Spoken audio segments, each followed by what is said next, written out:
क्या भनेर मात्रै अहिले किन एक नम्बर पर्ख न म आउँदैछु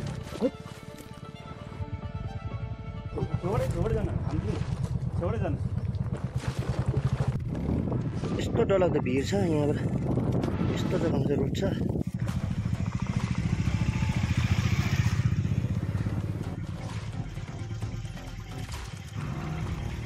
मोलकै है डेन्जरस रोडमा आउने चाहिँ एकछिन अहिले चाहिँ हामी पोखरीको दर्शन पाउनु आँटेको छौँ यहाँ चाहिँ यो रोड चाहिँ अघि हामी है त्यही माथि आइपुगिहाल्ने छ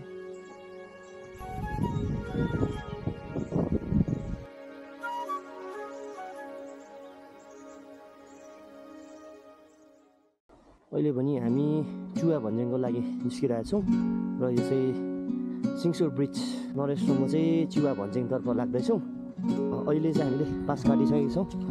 अब चिवाको लागि यहाँ उत्तरे चेकपोस्टमा चाहिँ हामीले यो पास काटेर जानुपर्दो रहेछ पर्मिट पनि भइसक्यो अब उत्तरेमा अब चाहिँ हामी हिँड्न आँटेको चिवा भन्ज्याङको लागि र चिवा भन्ज्याङको दृश्य कस्तो रहेछ हजुरहरूलाई हामी देखाउनेछौँ र अहिले 12:30 हुँदैछ 12:30मा हामी निस्किन्छौँ यहाँ उत्तरेबाट कति घन्टा लाग्दो रहेछ हामी बाटोमा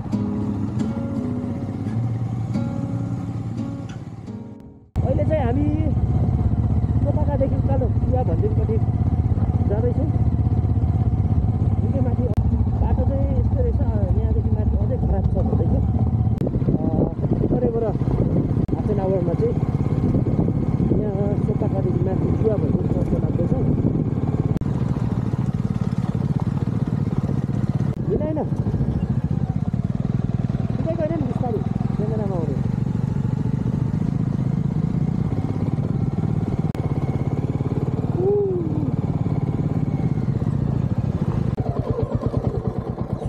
उत्तरे है यहाँ तल देखेको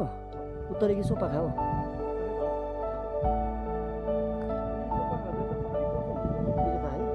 अहिले चाहिँ हामी आधी बाटो आइपुगिसक्यो अब चिवा पुग्नु लागि झन् 1 घन्टा जस्तो छ यो दृश्य चाहिँ यस्तो राम्रो रहेछ तपाईँले देख्न सक्नुहुन्छ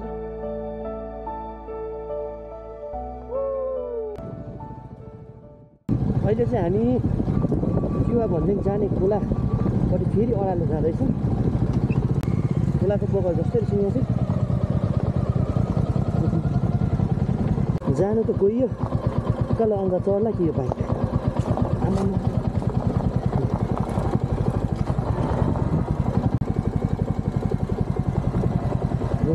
बाइक स्लिप हुने चान्सेस हुन्छ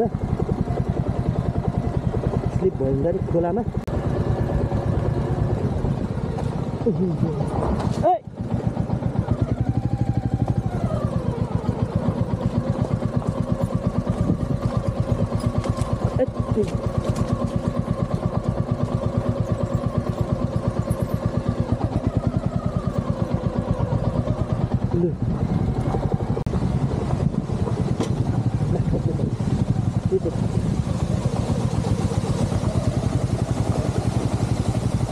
उकालो चढ्ला कि है यहाँ चाहिँ खुट्टा झारेर कुदाउनु पर्दछ खुट्टा छोटो हुने चाहिँ नआउँदा हुँदैन है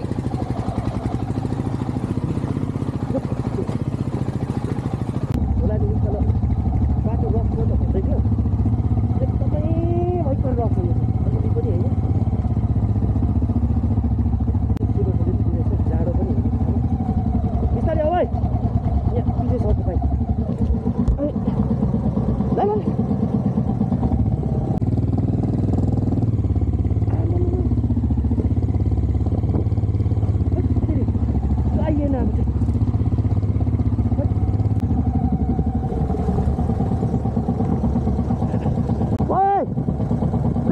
ब्रेक आउनु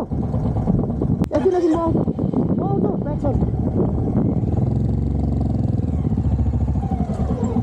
एकछिन पर्ख न म आउँदैछु तँलाई साह्रो पऱ्यो नरेशलाई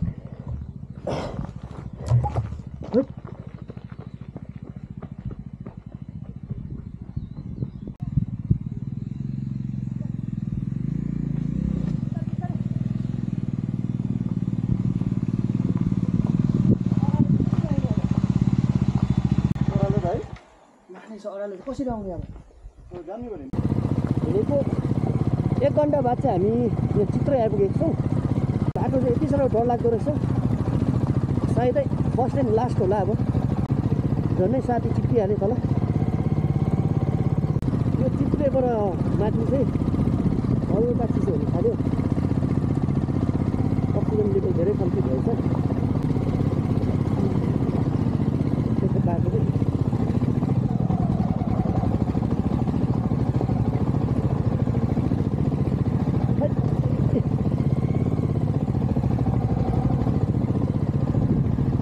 ग्राउन्ड क्लियरेन्स कम्ती भएको बाइक चाहिँ हुँदैन रहेछ रोकेरै नहुँदो रहेछ होइन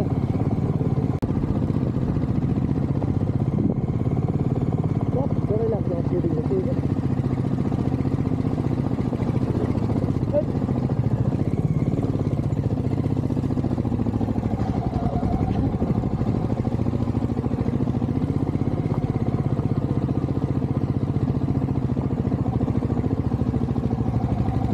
भित्र लानुपर्छ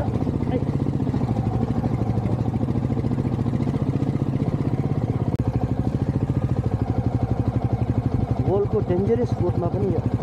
आउने रहेछ कसरी लग्यो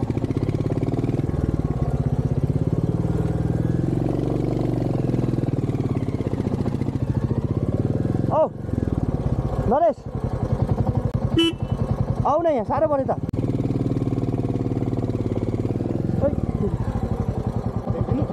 पल्लोपट्टि थामिदेऊ न नडल कस्तो छैन यति नै 1 नम्बर हो त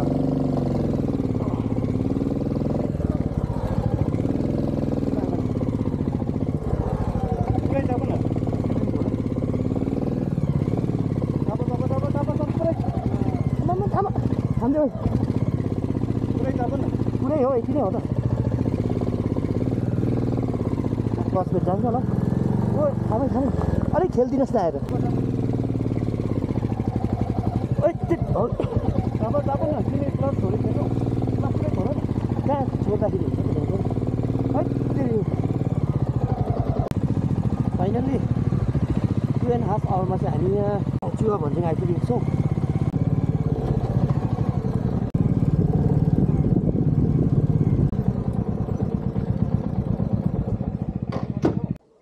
अहिले चाहिँ हामी चुवा भन्ज्याङ चेकपोस्ट आइरहेको छौँ झन्डै 2.5 घन्टा लाग्यो हुनु चाहिँ 20 किलोमिटर मात्रै रहेछ उत्तरबाट तर एकदमै रफ बाटोले गर्दाखेरि गाह्रो पर्दो रहेछ नि अब यहाँ अलिक के पाउँछ हो अलिअलि खाएर भोलि